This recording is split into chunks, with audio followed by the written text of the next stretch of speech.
แม่สิไปใช้แม่สิเอากากน้ำตาลไปดัดส่งให้รถเมล์เพื่อนเฮาอยู่แคมป์ทางเลยดิเขาสามารถส่งให้ลูกค้าได้เลย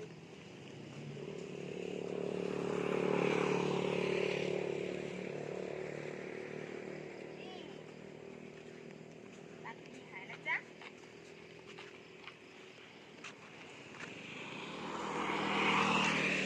กากน้ำตาลมันเอาส่งไปหาทางไปนครหลวงโอเคยังบ่พออีกว่าแม่จะกระเบิ่งกระโตจะแน่ได้อยู่มันบ่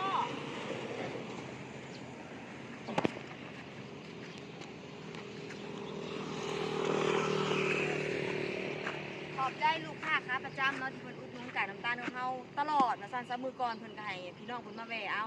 พี่น้องทั้งบ้านเนาะสามารถมาแวะเอาในห้างได้เลยเนาะห้างเฮาอยู่ติด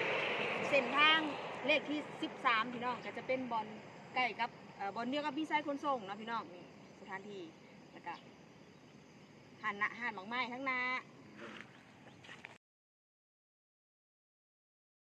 ตอนนี้แม่นจัดเรียนกากน้ำตาลเรียบร้อยแล้วเด้อด้านหน้าก็จะเป็นขนส่งมีไส้นี่ป้ายมีไส้อยู่นี่เด้อห่านอยู่บนนี้กับทั้งหน้าก็จะมีห่านขายหมากไม้แล้วก็มีคาเฟ่น้อยๆเส้นทางเลยที่13เลยมาแวะอะไรเด้อขอบใจหลายๆที่มาอุดหนุนกันเบิร์ดแล้วก็สั่งใหม่เด้อขอบใจหลายๆ